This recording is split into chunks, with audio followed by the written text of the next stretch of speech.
Alors tout d'abord, je vais souhaiter à nos téléspectateurs effectivement une bonne année 2014, une excellente santé en tout cas. Le reste, on ira le chercher, comme j'aime bien dire. Donc il y avait longtemps que j'étais pas venu, à tel point que des travaux ont été faits. Ses parents, Canal Pourpre du Collège de l'Alba. J'ai souhaité effectivement faire une petite émission avec notre ami et mon ami Monsieur Charbonneau sur la démocratie et la politique spectacle pour essayer de clarifier un petit peu les positions et le rôle de chacun dans une société qui se dit démocratique. Voilà. Donc je ne sais pas si... moi je m'appelle Jean-Michel Ségard, citoyen actif de la chose publique. Et effectivement, donc, monsieur, je vais laisser Simon, tu te présentes et puis on prendra la parole. Simon Charbonneau, universitaire retraité, actif mais pas radioactif. Voilà. J'aime bien le terme pas radioactif. Bon, donc pour faire ce que je pensais faire, c'est-à-dire avoir une attitude démocratique, un comportement démocratique. Parce que quand on dit démocratie, derrière les mots, il y a forcément une attitude et un comportement. C'est peut-être ce que l'on oublie. On émet des sons et on ne se comprend pas derrière parce qu'on n'a pas forcément la même signification, le même comportement. Donc je vais reprendre, pour éviter de revenir à la Révolution et tout ça, je vais simplement reprendre en gros depuis les lois de décentralisation, donc depuis 1982. Et donc notre société, depuis donc cette période, est régie par des structures donc, qui, selon la proximité avec les habitants, ont une affectation de champs de compétences différentes. Donc les compétences lors de l'instauration des lois de décentralisation se décomposaient comme suit. Voilà. Donc, au niveau des communes, donc au plus près des citoyens, les communes s'occupaient donc de tout ce qui touche de près à la vie quotidienne et à l'amélioration de la qualité de la vie. Comme on le voit, c'est une compétence générale avec un champ très vaste, comme l'intitulé le définit. Donc je reviendrai dessus ultérieurement. L'ensemble, en plus, n'étant pas figé, car dans un monde en évolution, donc forcément, l'inertie constitue une régression. Bref, tout ce qui n'évolue pas régresse. Voilà. Alors par contre, c'est vrai qu'à ce niveau-là, la pratique derrière ce champ de compétences, eh bien, peut-être que Simon pourrait réagir sur la pratique des responsables publics locaux, notamment dans certaines infrastructures que l'on voit régulièrement en travaux. Oui, ça, il y a des tas de choses à dire, pas forcément sur Bergerac, bien sûr, mais d'autres exemples peuvent être donnés.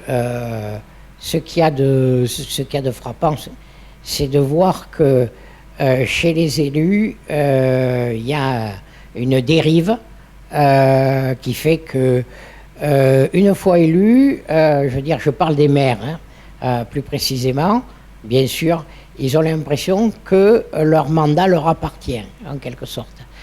C'est-à-dire que il y a une espèce de confusion entre ceux qui les valorisent, en quelque sorte, par leur action, et d'autre part, des questions d'intérêt public où ils ne sont pas forcément, où leur ego n'est pas forcément impliqué, en quelque sorte, ne devrait pas l'être, en quelque sorte. Et donc, si vous voulez, ce qu'il y a de frappant, c'est de voir que ce qui est valorisé, à leurs yeux, c'est quand même ce qui se voit. Ce qui se voit, ce qui est vu par leurs électeurs, etc. Alors que ce n'est pas forcément le point de vue des électeurs. C'est ça ce qu'il y a de terrible. C'est de se dire que pour les électeurs, il y a souvent des choses beaucoup plus modestes et beaucoup moins spectaculaires, justement.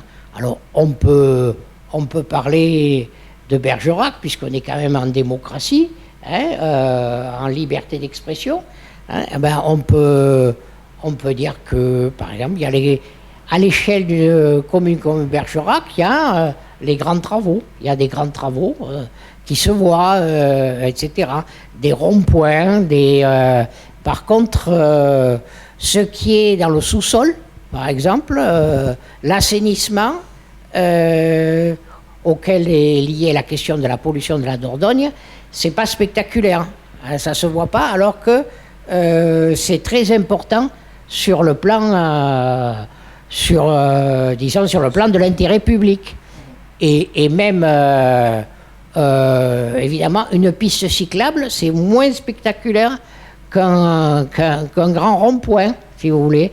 Mais, par exemple, c'est parfaitement utile, en particulier sur le pont de Bergerac, où quand on se déplace en vélo, hein, on est coincé contre le trottoir, hein, je veux dire, ça aurait dû être fait depuis longtemps, si vous voulez. Mais on peut multiplier les exemples de ce côté-là. Il y a une dérive évidente. Et je veux dire, il faut avoir le sens de l'intérêt général. C'est pas forcément on ne doit pas donner la priorité à ce qui se voit forcément. Est-ce que pour synthétiser, je pourrais dire que dans l'esprit d'un élu, oui, il est beaucoup plus facile d'avoir la salle municipale avec son nom ou son boulevard ou son nom sur un mur de la commune, ne serait-ce qu'au monument des maires antérieurs, plutôt que de rester dans l'esprit des gens comme un homme effectivement ayant été à l'écoute de sa population. Voilà. Oui, je suis. Bonne synthèse. Je suis tout à fait d'accord avec ça. D'accord. Mais je répète que dans l'idée des élus, de grands élus, eh bien, il y a une confusion intellectuelle entre ce qui se voit et ce qui est utile pour la collectivité. Et alors là, on ne parlait donc qu'au niveau des communes, oui, mais il faut savoir que notre structure donc est hiérarchisée, enfin, n'est pas hiérarchisée justement, est définie par des champs de compétences, donc la commune, et ensuite il y a ce qu'on appelle le département. Et donc effectivement, au niveau du département, eh bien, le département, lui, il a une compétence globale, mais uniquement sur tout ce qui touche le social. Et cette compétence a été découpée en 3 volets. La solidarité, avec son évolution des dispositifs permettant l'amélioration de l'accompagnement des personnes en situation de handicap, donc aide aux plus démunis et amélioration des dispositifs d'accompagnement social, logement social, etc. Voilà. J'explique sommairement ce qu'on appelle la situation de handicap, parce qu'on m'a fait des références là-dessus en disant situation de handicap, mais moi je ne suis pas handicapé. Alors la situation de handicap, c'est la loi de 1975, qui a été reprise par l'UNESCO d'ailleurs, et qui dit en gros, nous sommes tous confrontés à un moment ou à un autre à une situation de blocage financier, culturel, administratif, etc. Bref, nous sommes potentiellement 65 millions d'individus en situation de handicap, pour expliquer un peu le contexte. Voilà. Donc, le premier volet étant la solidarité et son amélioration et son évolution. Le deuxième volet, c'est ce qu'on appelle le développement local. Terme difficilement compréhensible pour les citoyens et même pour certains élus, qui signifie simplement un concept, une méthode de faire impliquant un dispositif de recherche des solutions aux problèmes des citoyens qui se doit d'être mis en œuvre avec les acteurs, donc élus, acteurs institutionnels, élus, techniciens, administratifs, et les citoyens qui en sont les bénéficiaires. Voilà, donc c'est simplement ça. Et le troisième volet concerne ce qu'on appelle l'innovation sociale. En gros, là aussi, tout ce qui touche à l'innovation dans le cadre des relations humaines pour un mieux-être social et un mieux vivre ensemble. Concrètement, la mise en pratique de structures permettant d'échanger sur les réussites et les échecs des politiques publiques dans tous les domaines touchant les citoyens et leurs relations avec leurs concitoyens. Voilà. Donc, au niveau du département, si au niveau de la commune, on en est déjà dans des travaux qui doivent se voir, au niveau du département, un ego plus grand implique-t-il des travaux plus grands? Il faut rappeler que le département, primitivement, il avait en charge le réseau routier départemental, et ça c'était un des premiers budgets du département, jusqu'à ce qu'il y ait eu des compétences dans le domaine social, justement. Voilà. Mais encore aujourd'hui, la question des infrastructures est une question considérée, faire davantage de routes, c'est toujours quelque chose de très important, même si c'est absurde. Même si c'est de l'argent public gaspillé, parce que ça se voit. On fait quelque chose. Mais quand on fait des bêtises, on fait quelque chose aussi. Bon, et là, on peut donner comme exemple, je veux dire, le grand contournement de Bourdeil, par exemple, en plein site protégé, alors que d'autres solutions auraient pu être adoptées, et c'est un dossier qui passera d'ailleurs prochainement devant le tribunal administratif. C'est à cause de c'est la CEPANSO qui a initié ça. Et puis, il y a ce projet qui date des années 60 de la voie de la vallée, reliant Bergerac à Sarlat. Et ça, je pense qu'ils n'auront pas l'argent quand même, que le Conseil général n'aura pas l'argent, mais parce qu'on n'est plus dans les 30 Glorieuses, mais ça n'empêche que la déclaration d'utilité publique a été prononcée sans que se pose la question, maintenant que la voie ferrée a été modernisée entre Bergerac et Sarlat, est-ce qu'il ne va pas y avoir une concurrence complètement stupide, justement, alors qu'on a besoin de la rentabilité de la voie ferrée, justement. Et donc, on peut multiplier les exemples de ce côté-là. Alors, bien sûr, au niveau départemental, il y a le centre préhistorique, là, je veux dire, c'est un projet de prestige, mais qui a quand même du sens, hein.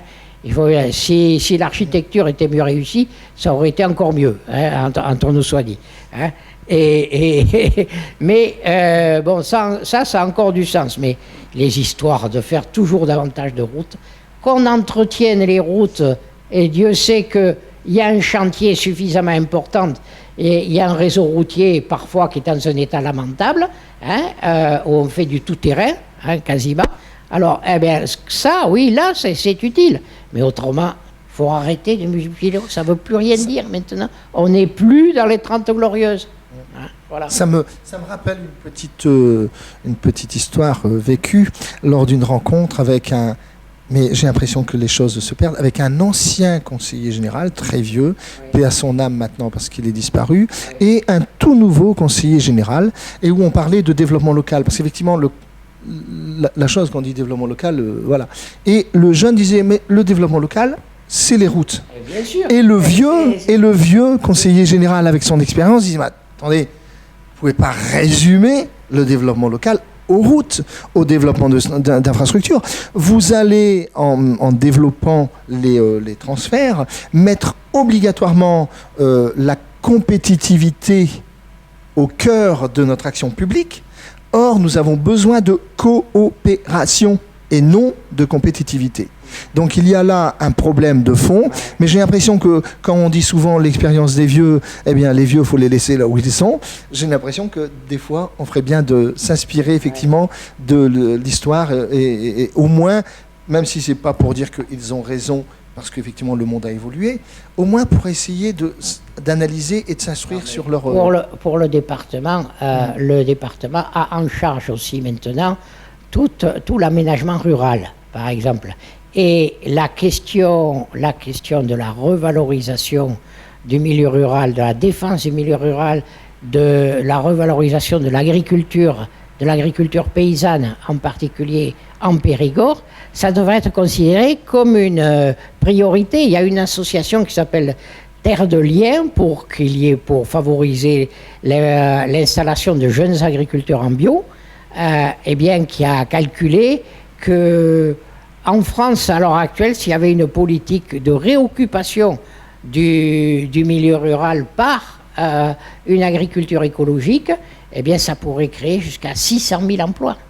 Je veux dire, le milieu rural a besoin d'être revitalisé. Je veux dire, on l'a laissé tellement abandonné, et ça devrait être considéré comme une compétence prioritaire par le Conseil général. Donc c'est pour ça que maintenant je vais revenir, parce qu'effectivement donc c'est vaste quand même le champ, et il y a ce qu'on appelle effectivement, parce que quand on parle d'aménagement du territoire, moi j'ai ce qu'on appelle la région, dont la compétence donc partagée avec l'État concernait effectivement l'aménagement du territoire, la formation impliquant donc la culture, l'enseignement et la recherche appliquée.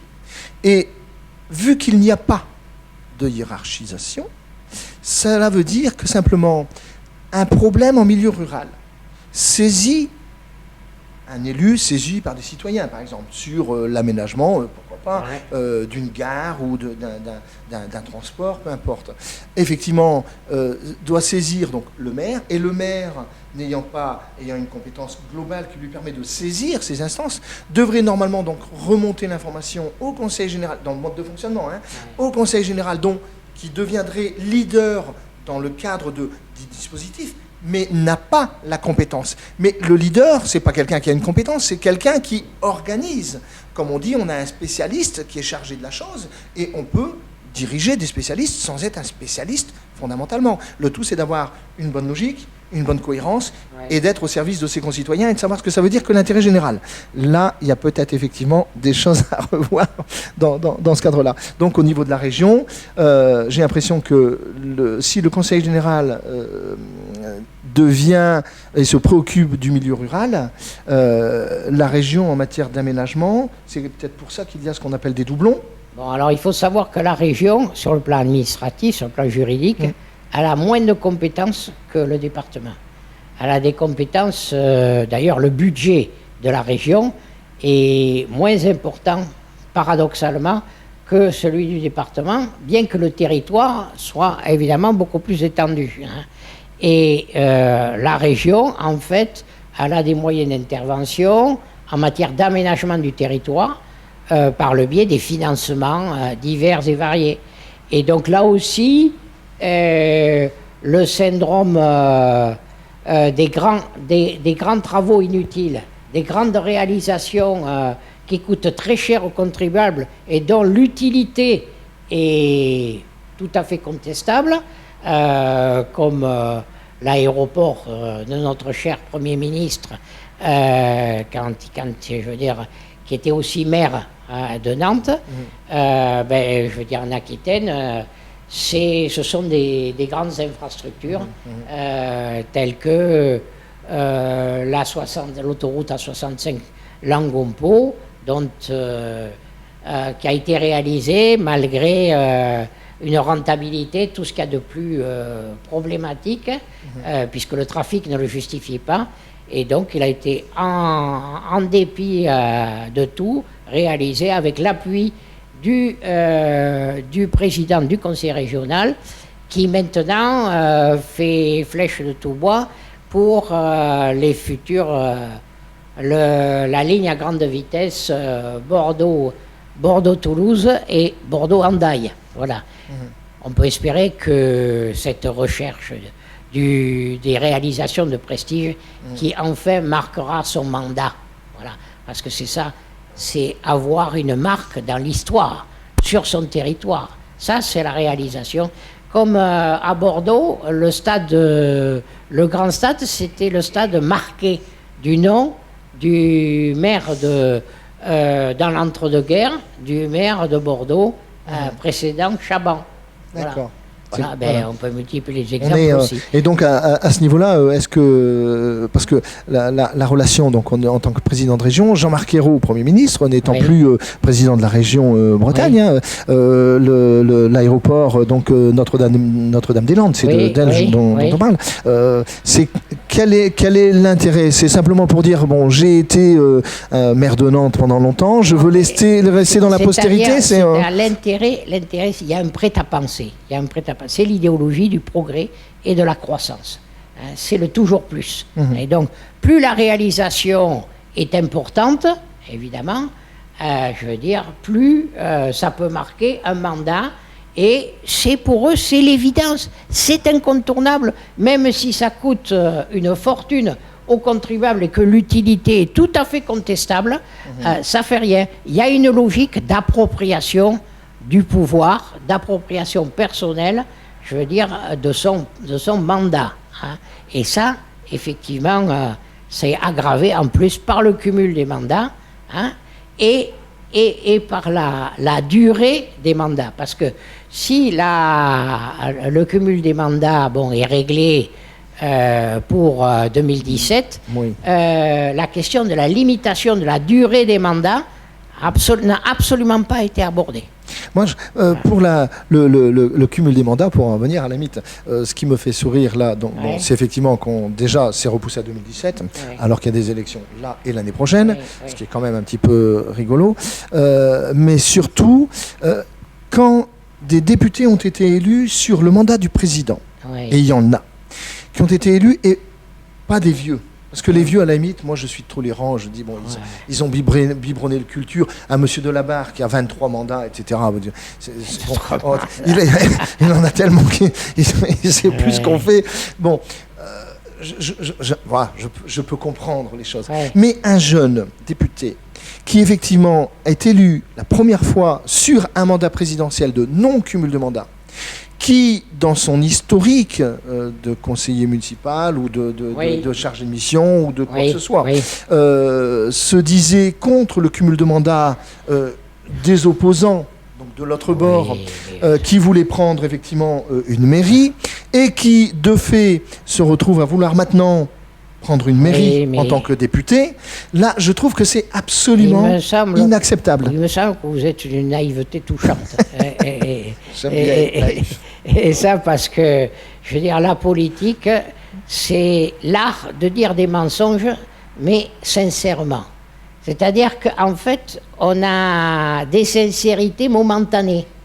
Et c'est ça ce qu'il faut comprendre. Mais ça, c'est donc la pratique. Oui, c'est la pratique. Parce que, la politique, moi, il n'y a que ça qui m'intéresse. Mais parce que normalement, c'est pas les déclarations. Donc sur l'esprit, par exemple, au même titre que l'esprit des lois de décentralisation, l'esprit du terme, la définition du mot politique, c'est bien une organisation qui permet le vivre ensemble. Et c'est pas les uns contre les autres. La démocratie, j'aime bien dire, mais est-elle rose, bleue, rouge, verte, brun foncé mais je pense que si elle était d'une couleur, je suis suffisamment naïf, comme vous venez de le faire remarquer, que pour dire effectivement, mais tout le monde serait du même côté, puisqu'on serait au moins entendu. Or, le problème, c'est que la démocratie, il y a un besoin de clarification, parce que j'ai l'impression qu'on oublie que dans la démocratie, qui veut dire donc que c'est le pouvoir du peuple, par le peuple et pour le peuple, qui, pour son organisation politique de la cité, élit un représentant pour effectivement,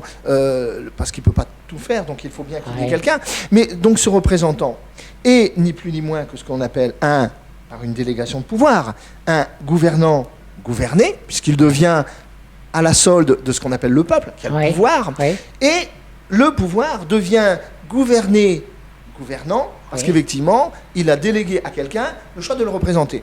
Or, la Datar disait quand même dans la représentation, une collectivité locale, il faut la voir comme une quasi-entreprise. Alors la Datar, pour expliquer, c'est un dispositif interministériel qui, à l'époque du commissariat au plan, où on faisait des plans, effectivement, aiguillait et aidait les... Il avait un grand pouvoir. Voilà, un grand pouvoir. Mais il a dit des choses très intéressantes. Moi, je reprends effectivement la vision d'une collectivité locale comme une quasi-entreprise, avec les limites qu'implique ce qu'on appelle le management et la gouvernance. Et là, tout dépend de la culture de la personne. Mais je veux dire, là, je ne suis pas d'accord avec vous, parce que je pense qu'une collectivité locale n'a rien à voir avec une entreprise. Parce qu'une entreprise, c'est, je veux dire, a une logique économique à faire. Et je veux dire, c'est pas la logique gestionnaire ça ne doit pas être la logique gestionnaire d'une collectivité territoriale. Alors, en termes de gestion, moi je n'y vois pas de souci, sauf qu'effectivement, si on voit la chose, c'est qu'effectivement, si on dit les entreprises, donc, puisqu'elle disait, c'est donc pour un responsable d'entreprise, ce qui l'intéresse, c'est la production, donc effectivement, de biens et de services matériels et immatériels, pour permettre l'envie à la population et aux citoyens de consommer. Parce qu'on est dans une société de consommation, on est comme ça. Mais par contre, la gouvernance, ça n'a pas du tout la même fonction. La gouvernance, c'est le mieux être ensemble, le mieux vivre ensemble. Et le problème, d'ailleurs, la différence, c'est que dans une entreprise, un employé, il ne fait pas son boulot, on le vire. Un citoyen, il ne participe pas au construit de la collectivité. Souvent, on dit les citoyens ne participent pas aux réunions publiques. On ne peut pas le virer pour autant de la collectivité locale. Donc, il y a la différence là qui est essentielle. Et cet esprit de ce que j'appelle moi la gouvernance implique qu'il faut que l'on construise ensemble, Oui, quoi que soit. Mais c'est vrai, par contre, c'est dur. Je pense que tu as une vision très idéalisée de la notion de gouvernance. Parce que pour les élus, la gouvernance, c'est gouverner de manière la plus efficace possible. Hein. C'est tout ce que c'est. Avec l'approbation du public, bien sûr. Bien sûr. Hein, mais ça, les procédures de concertation, ça peut servir à ça. Même si c'est une illusion, d'ailleurs. Hein. Voilà. Mais parce qu'on parle d'efficacité et on oublie le côté, parce que visiblement la culture est la problématique générale de notre société, l'efficience. Parce que autant l'efficacité, c'est ce qu'on appelle le contrôle opérationnel, autant l'efficience concerne le contrôle de gestion. Et là, en termes de gestion, la gestion d'une collectivité en vue de l'évolution démocratique, être beaucoup plus démocratique qu'il ne l'est, pour que chacun puisse être valorisé dans son cursus, dans ce qu'il est, effectivement, c'est un peu ça. Quand chacun, effectivement, sera pris en considération, et j'invite, pour la CEPANSO, mais j'invite tous les citoyens à lire le chapitre 28 de l'agenda 21 de Rio, parce qu'il est essentiel à la clé de voûte démocratique. Et le problème, c'est qu'effectivement, quand vous parlez du chapitre 28 de l'agenda 21 de Rio à un élu, bon, mais il y a loin de la coupe aux lèvres, comme on dit. Ils ne savent pas forcément ce que ça veut dire. Hein. Il y a un instrument juridique beaucoup plus important qui est l'application de cet article, c'est la Convention d'Aarhus. Convention d'Aarhus sur l'information, la participation du public et la saisine des juridictions. Et qui n'a jamais... Si, ça a été... C'est transposé maintenant. Quant à la pratique, ça c'est tout à fait autre chose. Moi, ce qui m'intéresse dans la politique, c'est la pratique. Hein. Voilà. Les discours, je pense que les Français en sont un peu saturés. Hein, je veux dire, il y a une très forte démotivation de ce point de vue-là. Parce que tout simplement les Français s'aperçoivent qu'entre les paroles et l'action publique, il y a la fosse des Philippines, hein, tout simplement. Hein, et donc il y a une absence de légitimité, de crédibilité, etc. Moi, je suis plutôt mon exigence démocratique, c'est pas au niveau électoral tellement que ça se place, c'est au niveau de la capacité. La possibilité, la capacité d'intervention du citoyen en cours de mandat. Hein, et là, je dirais que c'est là où, justement, le bas blesse. Hein, je veux dire, parce que ce qui est important, c'est que les gens, ils voient ce qui se fait, ce qui se fait pas, etc. Et donc, il y a quand même, il faut je vous le rappeler en tant que juriste, il y a des procédures de démocratie directe qui ont été adoptées depuis les lois de décentralisation du début des années 90, hein, et les référendums communaux, locaux, c'est jamais utilisé. Jamais. Mais c'est parce qu'ils savent pas ce que ça veut dire l'innovation sociale. Hein, c'est tout, hein. L'innovation sociale, c'est au niveau des élus, c'est ça. Mais je pense qu'ils veulent pas que les citoyens se mêlent des affaires publiques. C'est ça le fond du problème. Hein. Voilà. Culturellement, le pouvoir n'est pas partagé et ne se partage pas chez eux. Mais ceci dit, alors c'est vrai que je suis naïf et j'aime bien dire que le véritable pouvoir, c'est celui qui est partagé, parce que c'est quand même ridicule de penser que dans sa petite tête, on a tout et on sait tout sur tout. C'est absolument impossible. Donc, je pense qu'on finira, mais sur le secteur, je pense qu'il faudra que l'on reprenne ça sur la pratique démocratique, parce qu'effectivement, ça implique aussi une culture, et actuellement, cette culture n'existe pas.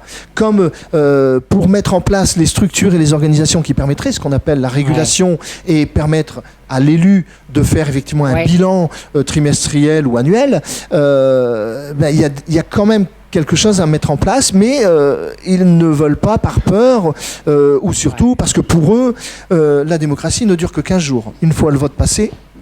La démocratie, c'est les élections. Voilà. Et ça ne devrait pas être ça. Voilà. Ça ne devrait pas être ça, tout à fait. Ok, on est d'accord. Merci Simon, et puis à une prochaine.